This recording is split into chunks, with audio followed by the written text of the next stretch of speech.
Mabaयदि मोनखो देरहानानै?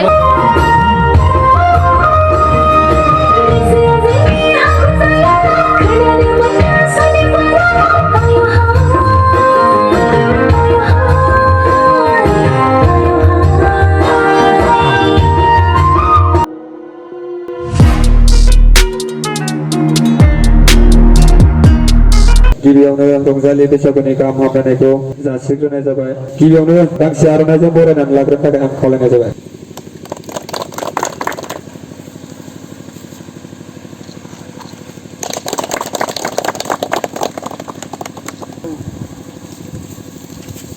जौ संनाय जौ लोंनायखौ कालसार बायदि बाहायबोबाय दा बेखौ जोङो फोजोबनो हागोन ना हाया फोजोबनोबा जों मा खालामनांगोन दिनै गुबुन गुबुन जाथि हारि माहारिफ्राबो बैसागु फोरबो फालियो नाथाय बिथांमोना नैबेबायदि जौ संलायनानै जौ लोंलायनानै बेबायदि बैसागु फोरबो फालिनायखौ जों नुनो मोना नाथाय जोंनि बर'फोरनि गेजेराव बैसागु फैबाथाय माबा मोनसे फोरबो फैबाथाय जोंना जौखौ सिगां गोसोखांबोयो नाथाय गुरुदेब कालिचरण ब्रह्मआबो बुंलांखाथारदों जौ थागौमानि बर'नि न'खरा जौगानाय नङा होननानै बुंलांखाथारदों आरो दा जोंहा थुनलाइ बादायलायनाय दङ जोंना उन्दै उन्दै फरायसुलिफ्रा हयथ' फैखाजोब्बाय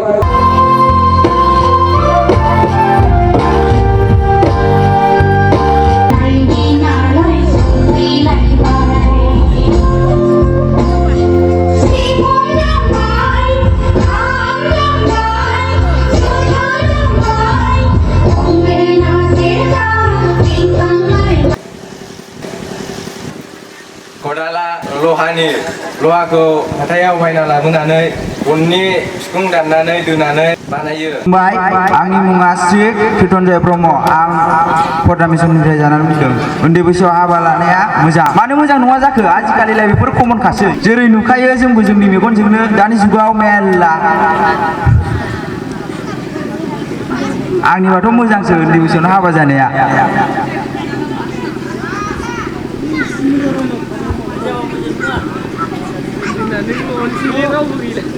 खुलुमबाय मानगोनां बुंथिगिरि आरो बिजिरगिरि सारमोन लोगोसे आंनि जारियाव जिरायनाय आइ आफा आदा आबौमोन आं दायो बे आयदानि बेरेखा जानानै बुंनो सानदोंदि उन्दै बैसोआव हाबा जानाया गाज्रि मानो गाज्रि नङा जानो उन्दै बैसोआव हाबा जानानै फिसाफोरखौनो खांनो हादोंना सोरखौबा जाहोनोनो हादों जेराव थाङो बेयावनो नुयो आंनो माथोलाय फिसाफोरखौ दुगैनोनो समानो मोना गावसोर खामानि मावनोनो फिसाफोरखौसो दुगैहोनो 6 जन 7 जन फिसाफोर खांसै फिसाफोरखौनो दुगैहोनो टाइम मोनला फिसाफोरखौनो देलायहोनो टाइम मोनला आंनि मुङा निर्मल नार्जारी आं बे आयदानि जानानै बुंनो सानदों मानोना उन्दै बैसोआव हाबा जानाया जोबोद मोजां मानो होनब्ला मिथिगौना 1 नाम्बार खोथा बै बोराय बैसोआव हाबा जाग्राफ्रा सोरबायदि मानसिखौ हाबा लायो मिथिगौ दुनियानि सिख्ला गोरलै क्लास 9 क्लास 8 फरायनाय क्रेम एवख्राम जालांनो हायो आरो मोनसे खोथाखौ बुंनो हायो मानसिनि जिउआ थास' बिलाइनि दैजों समान बोरायसिमोनो बोरायहैगोन ना बोरायहैया बेखौ थाल दं नोंसोर मानोना मानसिया माब्लाबा दुखबो थैनो हागौ हनै बहायबा कारेन्ट गोलैनानै सर्ट जानानै हनै बहायबा जौ लोंनानै गाजोल हाबजानानै गोदोनायाव थ्रोब नोंनि सिमाङा फैमाल होनबा नों थालिर गायजादो ये बड़ी अच्छी बात कही आप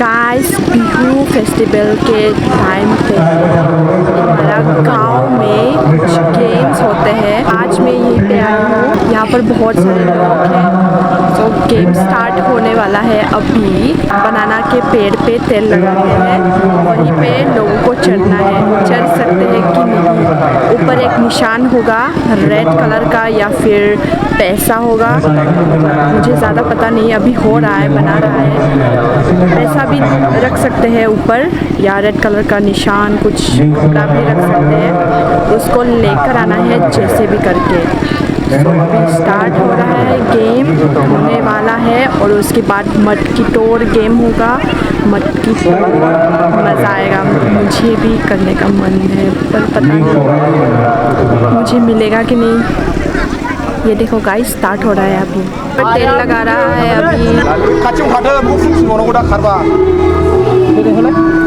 बहुत सारे आदमी है, छोटे बड़े सब है, यहाँ पर एंजॉय लेने के लिए आए हैं।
चढ़ ही नहीं पा रहा है कोई।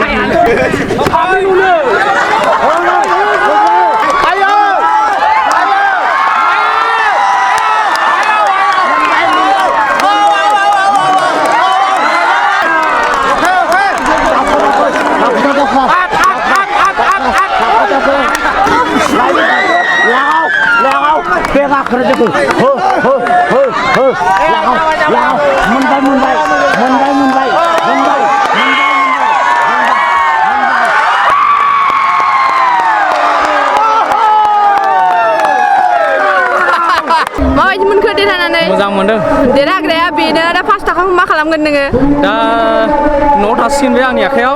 औ दे जाबाय दे, थेंक इउ। नै जोंना बिग ब्र'आ हेपि बैसागु हेपि बैसागु हेपि बैसागु हेपि बिहु लोगोफोर। दैखौ बुख्रुबनाय नायसै।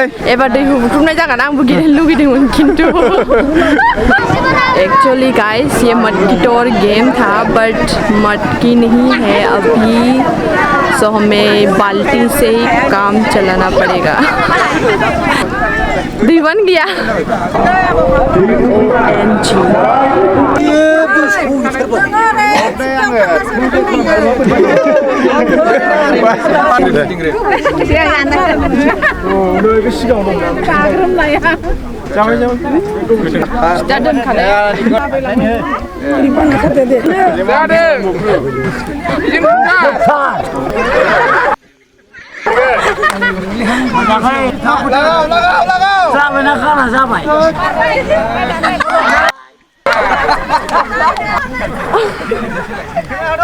आयु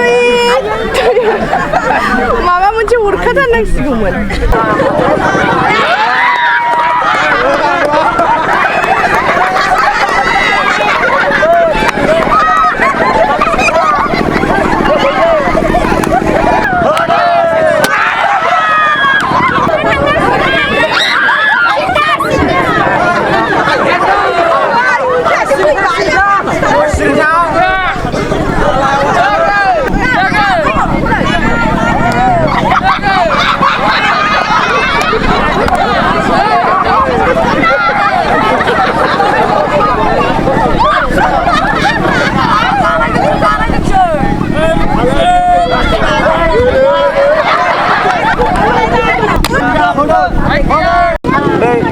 जेबो दा होनबा रावबो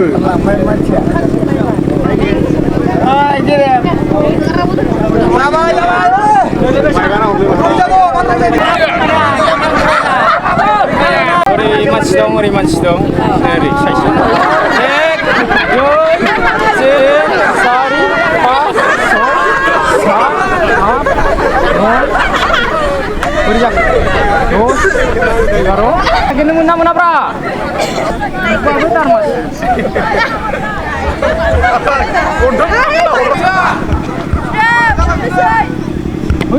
Ya थांदो जायाखै बहालाय जों खोन्थायो नामा थांदो दैमा गान